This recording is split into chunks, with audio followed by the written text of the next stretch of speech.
Good morning students. Today we are going to start chapter 6 of political theory, that is development. Students, the term development is very undefined or there are various definitions or meanings of this development. एक story जो आपकी NCERT text book में mention की गई है, case study mention की गई है, उसी केस स्टडी को मैं आपके सामने बताने जा रही हूँ. आप खुद डिसाइड करेंगे कि आपके अकॉर्डिंग डेवलपमेंट क्या है. Students, there are two cases और टू क्लासेस. एक केस स्टडी है. केस स्टडी का मतलब स्टूडेंट ये होता है कि आपके सामने एक सिचुएशन रखी जाती है और फिर उस सिचुएशन के बेस पर आपसे कुछ क्वेश्चंस पूछे जाते हैं. तो ऐसे ही मैं आपके सामने कुछ बताने जा रही हूँ. We are going to discuss about two classes. हम टू क्लासेस के बारे में डिस्कस करने जा रहे हैं. ये दोनों क्लासेस जो हैं, यहाँ पे एक मैगजीन निकलने वाली है. आपको मालूम है स्कूल कॉलेजेस में ऐसी मैगजीन्स निकलती हैं जिसमें आप आपका आर्टिकल, आपकी पोम, आपकी अदर जो भी क्रिएशंस हैं वो आप डेडिकेट कर सकते हैं, उसमें प्रिंट करवा सकते हैं, पब्लिश करवा सकते हैं. ठीक है. There are two classes. हम लोग आइडेंटिफाई कर लेते हैं class A and class B. इसके फॉर्म में हम लोग ऐसे मार्क कर रहे हैं. दोनों में निकलने वाली है एक मैगजीन. क्लास ए जो है वो प्रीवियस ईयर की एक मैगजीन को आइडियल मान रहा है कि ये प्रीवियस ईयर में निकली थी, ये एक आइडियल मैगजीन है, क्योंकि इस प्रीवियस ईयर वाली जो मैगजीन थी इसको लोगों ने बहुत एडमायर किया था, अप्रिशिएट किया था. ठीक है. कौन? क्लास ए. वो किस पर चल रहा है? वो प्रीवियस ईयर पर चल रहा है. प्रीवियस ईयर के बेस पर ही क्या हुआ कि जो मैगजीन के एडिटर जो थे उन्होंने स्टूडेंट्स को विदाउट एनी डिस्कशन और without taking consent from the students, आपसे पूछे बिना, आपकी कंसेंट लिए बिना आपको टॉपिक्स एलोकेट कर दिए कि आप क्रिकेट पर लिखेंगे, आप कुछ कार्टून्स बनाएंगे, आप एक पोम लिखेंगे. तो इस तरह से टॉपिक्स एलोकेट कर दिए. अब इसमें स्टूडेंट्स आपकी विल नहीं पूछी गई. मे बी पॉसिबल कि आप क्रिकेट पर लिखना चाहते हो लेकिन आपको मिला क्या? आपको मिला स्केचिंग. कोई और जो कि ग्रुप ऑफ कार्टून्स बनाना चाहता था, कार्टून्स की सीरीज बनाना चाहते थे, पूरे ग्रुप के साथ मिलकर उस पूरे ग्रुप को तोड़ दिया कि आप क्रिकेट पर लिखेंगे, आप कुछ दूसरी एंटरटेनमेंट पर लिखेंगे, आप मूवीज़ पर लिखेंगे और सबको अलग अलग टॉपिक्स दे दिए. और जबकि वो बनाना क्या चाहते थे? वो मिल के बनाना चाहते थे अ सीरीज ऑफ कार्टून्स. ठीक है. लेकिन उनको मिले क्या? उनको किसी को क्रिकेट मिला, किसी को एंटरटेनमेंट मिला और किसी को दूसरी टॉपिक्स एलोकेट कर दिए. तो ये तो रही बात किसकी? केस ए की या फिर क्लास ए की. Now we are moving on class B. Class B में हुआ ये कि मैगजीन इनको भी निकालनी है, काम वही स्टूडेंट करेंगे, लेकिन इन्होंने बिफोर एलोकेशन ऑफ टॉपिक्स इन्होंने बहुत अच्छा एक डिबेट डिस्कशन इन्होंने कंडक्ट करवाया. स्टूडेंट से उनकी कंसेंट पूछी, उनका इंटरेस्ट पूछा, स्टूडेंट का लेवल देखा कि वो क्या करेगा, क्या नहीं करेगा, और उसके बाद उनकी कंसेंट के बाद उनको टॉपिक्स एलोकेट किए. दोनों चीज़ें हैं. ठीक है. तो इसने क्या किया? इसने डिबेट एंड डिस्कशन को प्रायोरिटी दी. अब दोनों मैगजीन्स हमारे सामने हैं. अब हमको डिसाइड करना है कि कौन सी वाली मैगज़ीन अच्छी मैगज़ीन होगी या फिर कौन सी वाली मैगज़ीन में स्टूडेंट्स ने बहुत अच्छे से काम किया होगा. तो ये हमारे सामने कुछ क्वेश्चंस रहते हैं. मे बी जहाँ पे स्टूडेंट्स को, हमने जो क्लास ए की बात की थी वहाँ स्टूडेंट्स को यूं ही टॉपिक एलोकेट कर दियो लेकिन उसका आउटकम बहुत अच्छा रहा हो. ये भी हो सकता है कि यहाँ पे स्टूडेंट्स ने इंटरेस्ट के साथ तो काम किया लेकिन स्टूडेंट अपने इंटरेस्ट में इतना ज़्यादा घुस गए कि वो टाइम पर डिलीवर ही नहीं कर पाए. तो हम किसको डेवलपमेंट कहेंगे? हम किसको अच्छा मानेंगे? तो यहाँ पे किस चीज़ को अच्छा माना जाए, किसको प्रायोरिटी पर रखा जाए, तो यहाँ पे जब हम डिसाइड नहीं कर पा रहे हैं, वैसे ही करके डेवलपमेंट को लेकर कि मान लो you are prime minister hypothetically. ठीक है. ऐसे बहुत सारी एक्सटेम्परेरी होती है ना, जहाँ पे आपको एक चिट मिलता है और आपको उसके ऊपर 2 और 3 मिनट्स और 5 मिनट्स आपको एक स्पीच देना होता है, आपको कुछ बोलना होता है. Hypothetically, I am giving you a topic. If you are a Prime Minister of India, then what will you choose for development of India, or the which model of development you will choose for India? आपके सामने बहुत सारे options रहेंगे. Agriculture, क्योंकि India का around 50% हमारी जो work force है एग्रीकल्चर में, क्या आप एग्रीकल्चरल मॉडल यूज़ करोगे, इंडस्ट्रियल मॉडल यूज़ करोगे, या फिर कोई दूसरा न्यू मॉडल आप लाओगे? कौन सा मॉडल चूज़ करोगे? आपके सामने एक डायलेमा में पड़ जाओगे। आप प्राइम मिनिस्टर नहीं हो इसलिए आप डायलेमा में नहीं पड़ोगे, लेकिन हाँ, जिस दिन आप प्राइम मिनिस्टर बने, अपने आप को आपने वो फील करना स्टार्ट किया, आप, I am sure about it, कि आप उसमें एक डायलेमा में पड़ जाएंगे कि मैं एग्रीकल्चर को चूज़ तो करता हूँ, ठीक है, क्योंकि हमारी 50% वर्कफोर्स जो है वो किस में है, एग्रीकल्चर में है। लेकिन अगर सारा आप इसी में करते हैं तो इंडिया विल बी बैकवर्ड। हम टेक्नोलॉजी, क्योंकि आने वाली जो सेंचुरीज़ हैं, ये 21st सेंचुरी जो है वो तो टेक्नोलॉजी की सेंचुरी है। आप अगर एग्रीकल्चर पर ही ध्यान देंगे तो दूसरी चीज़ें जो भी होगा वो क्या हम इम्पोर्ट करेंगे? क्या हम इम्पोर्ट कर रहे हैं? मतलब एग्रीकल्चर से जितना कमाया नहीं उससे ज़्यादा तो हमने इम्पोर्ट करने में स्पेंड कर दिया, नहीं कर सकते। इंडस्ट्री को ध्यान तो दे रहे हैं आप, बहुत अच्छी बात है, इंडस्ट्रियलाइजेशन होना चाहिए, but what about the environmental impact? Environment के ऊपर बहुत बुरा इम्पैक्ट पड़ता है इन इंडस्ट्रीज़ का, क्योंकि इंडस्ट्रियल वेस्ट को डंप करने में बहुत ज़्यादा दिक्कतें आती हैं और बहुत ज़्यादा कॉस्टली होता है। इसलिए क्या करती हैं वेरियस कंपनीज जो हैं वो यूं ही ओपन डंप कर देती है या फिर सी में वो डंप कर देती है, जिसका कि इन्वायरमेंट पर बुरा इम्पैक्ट पड़ता है। अब आपको लग रहा होगा इन्वायरमेंट पर बुरा इम्पैक्ट पड़ रहा है तो इसका क्या मतलब है, मतलब इन द सेंस सिग्निफिकेंस क्या है? कोई दिक्कत नहीं, इन्वायरमेंट अपने आप को स्टेबलाइज कर देगा। स्टूडेंट्स, नो, ऐसा नहीं होता है। अगर इन्वायरमेंट में कहीं पर भी किसी भी तरह की प्रॉब्लम आ रही है या फिर इम्बैलेंस क्रिएट हो रहा है तो फाइनली हम खुद उससे अफेक्टेड हो जाएंगे। अगर इंडस्ट्री का वेस्ट डंप हो रहा है इन द सी, मैं आपको बताती हूँ एग्जाम्पल ऑफ जापान जो है, और डिटेल में बताऊंगी कि वहाँ पे फिशरीज ज़्यादा क्यों होती हैं, उसका जोग्राफिकल रीजन है। अभी मैं आपको सिर्फ एग्जांपल मेंशन करूँगी। As we all know, Japan बहुत ज़्यादा इंडस्ट्रियलाइज कंट्री है, टेक्निकली बहुत ज़्यादा डेवलप्ड है। तो वहाँ पे क्या था ना कि इंडस्ट्रीज़ जो थी उसका कुछ जो वेस्ट था वो डंप कर दिया इन द सी में, यूँ ही डंप कर दिया विदाउट ट्रीटमेंट। वरना क्या रहता है कि आपका जो वेस्ट है, waste in the sense industrial जो भी केमिकल्स है या फिर जो भी कुछ वेस्ट है, उसको एक प्लांट में डाला जाता है। प्लांट इन द सेंस पौधे की बात नहीं कर रही हूँ मैं, एक मशीन की बात कर रही हूँ, मशीन को प्लांट कहते हैं। तो उस प्लांट में उसको डाला जाता है और वो डालने के बाद क्या होता है, जो भी केमिकल्स या फिर जो भी गंदा रहता है उसमें जो भी हार्म पहुँचा सकता है हमारे एनवायरनमेंट को, वो सब वो सोक कर लेता है, ठीक है। और सोक करने के बाद वो उसको प्योरीफाई कर देता है और प्योर वाटर उससे निकलने लग जाता है, जिसको कि आप डंप कर सकते हैं सी में। लेकिन दैट टाइम उन्होंने क्या किया था, वह ये था कि fertilizer, according to my knowledge, एक फर्टिलाइज़र मेकिंग कोई प्रोड्यूसर कोई कंपनी थी, उसने जापान में क्या किया कि उस इंडस्ट्री ने अपना जो भी वेस्ट था, इंडस्ट्रियल वेस्ट, उसको डायरेक्ट सी में डंप कर दिया। ये कंज्यूम किसने किया? फिशरीज़ ने। फिशरीज़ को कंज्यूम कौन करते हैं? We the people. वहाँ जापानीज़ ने किया था, जापानीज़ ने किया था। तो जापानीज़ ने जब उन फिशरीज़ को कंज्यूम किया तो वहाँ पे एक न्यू डिजीज़ आ गई, दैट वाज मिनी माता। मिनी माता को आप वो छोटी माता नहीं समझें, मिनी माता एक दूसरी तरह की डिजीज़ है जो कि जिससे कि जापानीज़ सफ़र करे थे बहुत लंबे टाइम तक। तो इवेंचुअली आप जो भी करते हैं उसका इम्पैक्ट एनवायरनमेंट पर पड़ेगा और एनवायरनमेंट का फिर आपके ऊपर इम्पैक्ट पड़ेगा। आपको ऐसे सामने देखने से नहीं लगता है कि कुछ इम्पैक्ट पड़ रहा हो, लेकिन हाँ, स्टूडेंट्स पढ़ता ज़रूर है। तो आप कौन सा मॉडल चूज़ करेंगे आपके लिए भी डिसाइड करना थोड़ा सा मुश्किल रहेगा। हम लोग अब आते हैं अपने टॉपिक पर, that is the meaning of development. There are two meanings of development, two perspectives related with the development, कि आपकी नॉलेज में डेवलपमेंट क्या है। मैं आपको कहूँ कि आप डेवलपमेंट को क्या मानते हो तो थोड़ा शायद आप भी कंफ्यूज हो जाओ, थोड़ा सी टाइम लेने की हम सोचना पड़ेगा। So students, there are two meanings of development, one is narrow meaning and another is broad meaning. Narrow meaning का मतलब ये रहता है कि जिसमें डेवलपमेंट के सिर्फ कुछ एक पैरामीटर्स होते हैं, इसको आपने फुलफिल कर दिया तो मतलब आप डेवलप्ड हैं। Just like your economic growth and social modernisation.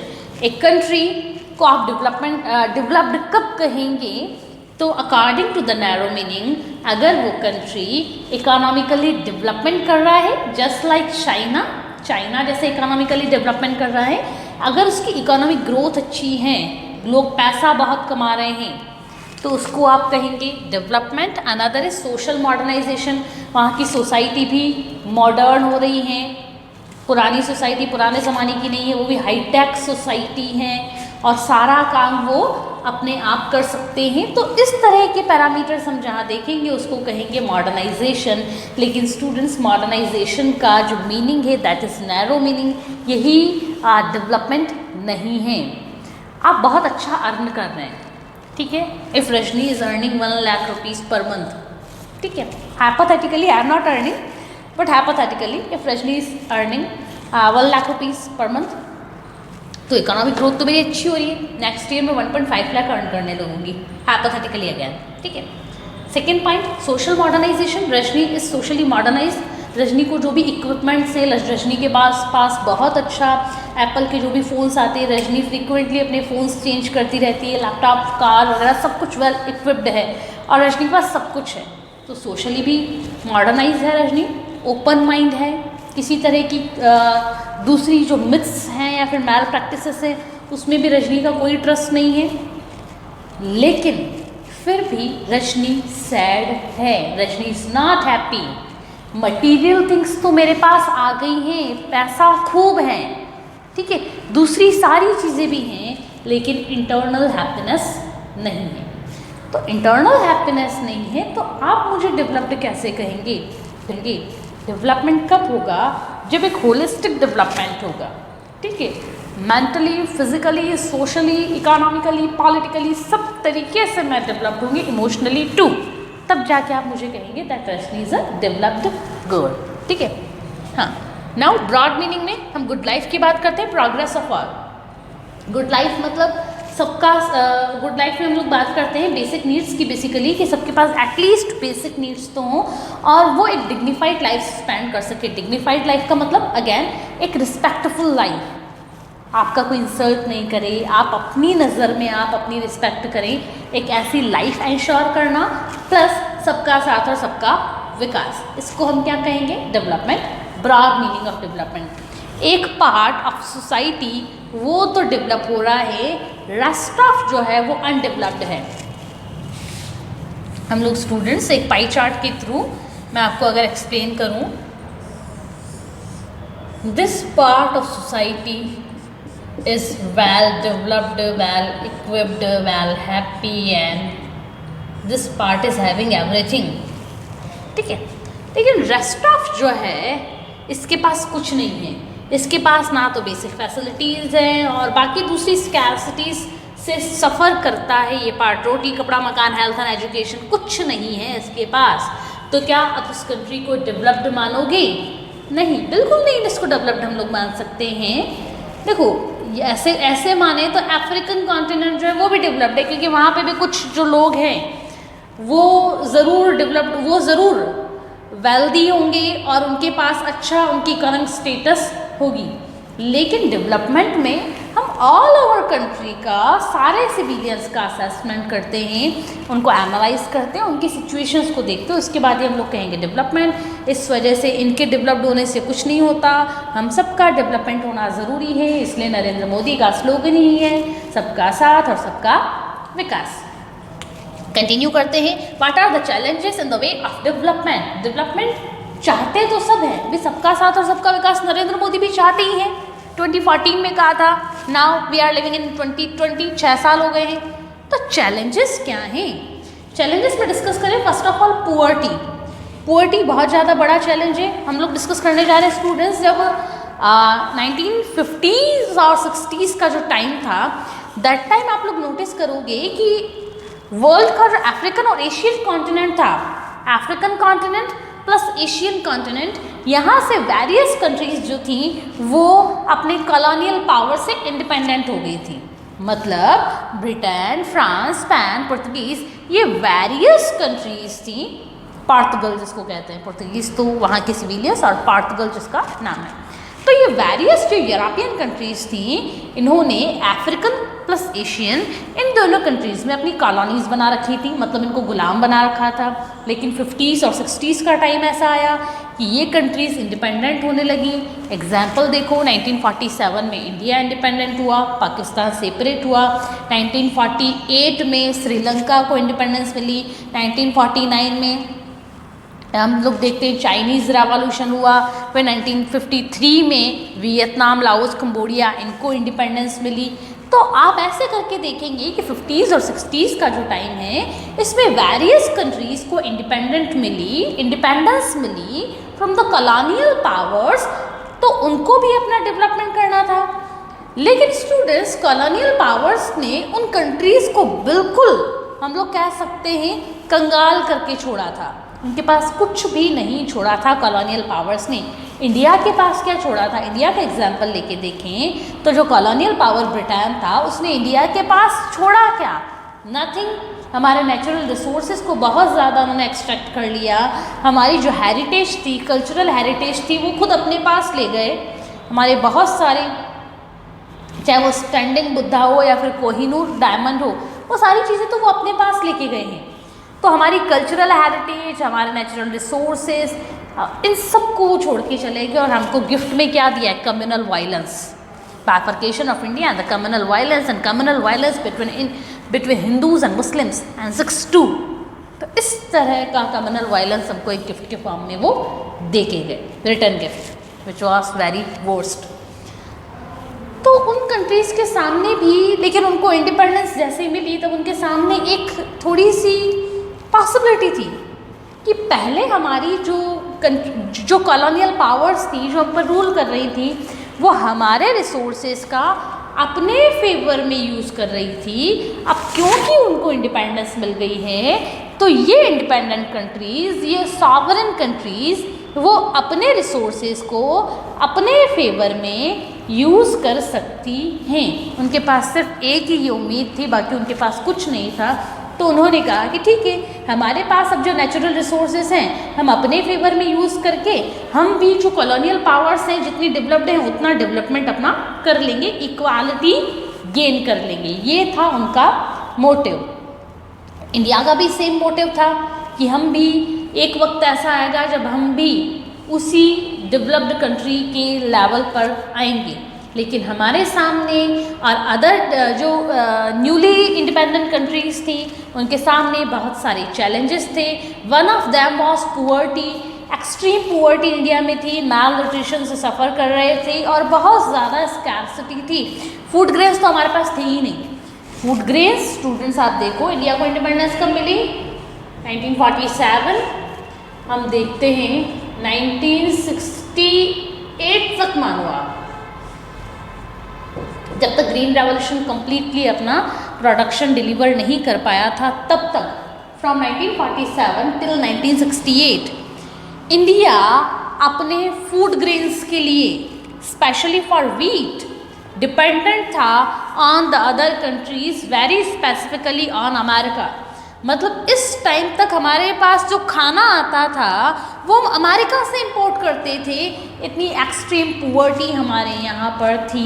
और ये पुअर्टी की वजह से देखो, जो भी काम आप करोगे आपको इन्वेस्टमेंट करना पड़ेगा। हमारे पास पैसा ही नहीं था कि हम इन्वेस्ट करें।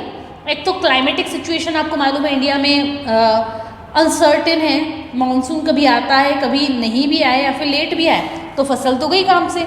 अब उसको आप अच्छे से प्रोटेक्ट कर पाए कि मानसून पर डिपेंडेंसी नहीं हो, आपको वाटर के दूसरे रिसोर्सेज चाहिए। ट्यूबवेल आपको चाहिए, आपको एक हैंडपम्प चाहिए, आपको एक टैप चाहिए। आप ट्यूबवेल के लिए कितना पैसा लगेगा? आज की डेट में भी बोरवेल के लिए अराउंड 50,000 रुपीज़ लगते हैं, अराउंड 50,000 रुपीज़। उस टाइम तो कितना लगता होगा बोरवेल के लिए। एक आप वेल बना लें, उसके लिए भी पैसा चाहिए, हर चीज़ के लिए पैसा चाहिए। तो हमारे जो फार्मर्स थे वो अदर रिसोर्सेज के कंपैरेटिवली मानसून पर डिपेंडेंट थे। मानसून अगर 20 दिन भी लेट आया ना, तो फार्मर की फसल बहुत ज़्यादा हार्म पहुँचता था उसको। ये सिचुएशन थी। तो हमारे यहाँ पे मानसून जो था उसकी अनसर्टेनिटी की वजह से हम सेल्फ डिपेंडेंट नहीं थे in the field of food grains. और उसका रिजल्ट क्या मिला कि 47 to 68 तक हम करते ही रहे फूड ग्रेन्स का इम्पोर्ट। फिर इसके बाद क्या हुआ वो तो आप चाहें तो मेरा लेक्चर है यूट्यूब पर, change and development in rural society. उस रूरल सोसाइटी नाम का जो चैप्टर है उसी में मैंने ग्रीन रेवोल्यूशन को डिस्कस किया है। बहुत इंटरेस्टिंग स्टोरी है, कभी आप पढ़ें। उसमें मैंने एक बुक का नेम भी रिकमेंड किया है, कभी टाइम मिले तो आप उस बुक को पढ़ें, आपको मालूम पड़ेगा कि इंडिया में डेवलपमेंट कैसे हुआ। बुक हिंदी मीडियम में है और वो ऑनलाइन भी अवेलेबल है, आप चाहेंगे तो मैं आपको उसका लिंक भी शेयर कर दूंगी। वो बुक बहुत अच्छी है। और India since independence to 1991 LPG जब इंडिया में आया तब तक की पूरी स्टोरी उसमें मेंशन है, बहुत इंटरेस्टिंग स्टोरी है। ब्रीफली तो मैंने उस चैप्टर में 12th क्लास का जो चैप्टर है change and development in rural society green revolution करके है, उसमें मैंने डिस्कस किया है क्योंकि मैंने वो बुक पढ़ी है, मज़ेदार बुक है बड़ी। Next was illiteracy. इंडिया में इलिटरेसी बहुत ज़्यादा थी, एज वी ऑल नो कि फीमेल लिटरेसी रेट, आपके लिए एक एग्जाम्पल मैं बता रही हूँ कि इंडिया में लिटरेसी रेट कितनी थी that time. Female literacy rate was 2% इन 1947। समझ पा रहे हैं आप कि 1947 में जब इंडिया को इंडिपेंडेंस मिली तब हमारी female literacy rate was just 2%। आप इस लिटरेसी की सिचुएशन में आप उनके सामने गैजेट्स ला रहे हैं या फिर कुछ भी ला दें, वो समझ नहीं पाएंगे उस चीज़ को। ये बड़ा इशू था। Next was unemployment. अनएम्प्लॉयमेंट भी बहुत ज़्यादा था। कैसे ज़्यादा था? देखो students, there are many types of unemployment. मैं श्योर हूँ कि आपने 9th और 10th क्लास में टाइप्स ऑफ अनएम्प्लॉयमेंट पढ़े होंगे और इकोनॉमिक्स में तो पढ़ा ही होगा आप लोगों ने। एक हिडन अनएम्प्लॉयमेंट होता है। तो पहले क्या था ना, हमारी मोस्ट ऑफ पॉपुलेशन किस में इंगेज्ड थी? In agriculture. अब एग्रीकल्चर में आपके पास 1 हेक्टेयर लैंड है, 1 हेक्टेयर ओनली। अब उस पर 10 लोगों को लगा रखा है, पूरी की पूरी फैमिली उस 1 हेक्टेयर पे डिपेंडेंट है, मतलब है नहीं ना। तो अनएम्प्लॉयमेंट बहुत ज़्यादा था। अभी तो क्या है ना कि अभी तो मोबाइल शॉप भी खुल गई, रिचार्ज भी हो गया, तो आप अपनी अपनी अलग अलग शॉप्स ओपन कर सकते हैं। पहले सिर्फ और सिर्फ खेती हुआ करती थी, बहुत कम दूसरे सेक्टर्स हुआ करते थे। इंडस्ट्रीज़ भी बहुत थोड़ी 5-6 सालों के बाद एस्टैब्लिश होना शुरू हुई। तो पहले सिर्फ खेती हुआ करती थी और आज की डेट में बहुत सारे दूसरे प्रोफेशंस जो हैं वो ओपन है, वो न्यू जनरेट हुए हैं। जैसे कि पहले कंप्यूटर साइंस, किसी तरह का साइंस, ऐसे किसी को जॉब मिल जाए कि हर एक जगह पे RSCIT लिखा हो कि हमसे कोर्स करो, पहले होता ही नहीं था। लेकिन अब अगर आप बहुत अच्छे से कंप्यूटर साइंस जानते हैं तो आप अपना सेंटर ओपन कर सकते हैं। खेती करना आपके लिए ज़रूरी नहीं है, लेकिन पहले तो क्या था, बड़े हुए और खेती में लगो। लेकिन अभी हमारे लिए ऐसी बातें नहीं है, हमारे सामने नंबर ऑफ ऑप्शंस अवेलेबल हैं। Next is scarcity of basic facility. Basic facility में वही रोटी, कपड़ा, मकान, हेल्थ एंड एजुकेशन। पहले ये चीज़ें कुछ भी अवेलेबल नहीं थी। ठीक है, मैंने आपको बताया कि फूड ग्रेन्स भी हम इंपोर्ट करते थे। अपने पेरेंट्स, मैं हमेशा कहती हूँ कि अगर आप सोशियोलॉजी पढ़ रहे हैं, अगर आप कुछ भी पढ़ रहे हैं, आप आपके ग्रैंड पेरेंट्स के साथ बैठिए, दादी नानी की कहानियाँ सुनो। ये दादी नानी की कहानियाँ जो हैं वो आपका बहुत अच्छा सोशलाइजेशन करती हैं और आपको बताती हैं कि रियलिटी कैसी थी। जिनके ग्रैंड पेरेंट्स हैं वो अपने ग्रैंड पेरेंट्स से पूछें कि पहले उनके टाइम पर घर कैसे हुआ करते थे। मेरी मदर मुझे बताती है, मुझे मालूम है कि पहले ज़माने में घर कैसे हुआ करते थे और उनके पास क्या क्या फैसिलिटीज़ थी। आप हैरान हो जाओगे, जितना काम आपके ग्रैंड पेरेंट्स और आपके पेरेंट्स करते थे उतना काम आज की डेट में आप बिल्कुल नहीं कर पाओगे, इवन दो हमारे पास फैसिलिटीज़ बहुत ज़्यादा हैं। तो ये टास्क समझें, फ़ोन करें, उनके पास जाएं, पास जाके बैठें और पूछें कि पहले घर कैसे रहा करते थे, काम कैसे हुआ करते थे। ठीक है, और उनके पास फैसिलिटीज़ कौन कौन सी अवेलेबल थी। ये आपका टास्क है, अब आपको मालूम करना है। मैं लाइव क्लास में आपसे पूछूंगी कि आखिर उनके एक्सपीरियंसेस क्या रहे थे आपके ग्रैंड पेरेंट्स के। Next was communal riots. ऐसा नहीं है कि सिर्फ इंडिया में ही communal riots between Hindu Muslim and Sikh community हुआ था। ब्रिटिशर्स या फिर जो कॉलोनियल पावर्स थी वो जहाँ से भी गई उन्होंने इंडिपेंडेंस तो दी, लेकिन साथ में as I told you earlier कि रिटर्न गिफ्ट क्या था? Communal violence. कम्युनल वायलेंस सिर्फ इंडिया में नहीं हुआ, हर जगह मोर और लेस देखने को मिला। डिवाइड एंड रूल, डिवाइड किया, रूल किया, छोड़ा, तो फिर कम्युनल वायलेंस गिफ्ट में मिला। इंडिया में हिंदू मुस्लिम एंड सिख, श्रीलंका में सिहलाज एंड द तमिल्स, वियतनाम में देखेंगे तो north Vietnam and south Vietnam. Recently 2011 में देखेंगे सूडान को इंडिपेंडेंस मिली, तो साउथ एंड नॉर्थ दोनों सूडान के बीच में कॉन्फ्लिक्ट्स ज़बरदस्त हो रहे हैं। तो कम्युनल वायलेंस भी हर कंट्री की ही एक हम कह सकते हैं कैरेक्टरिस्टिक रही है, एक हर्डल रहा है in the way of development. Students, this is the end of this video, and the next video we will discuss about the Indian model of development and some critiques of that model. Till then, keep learning.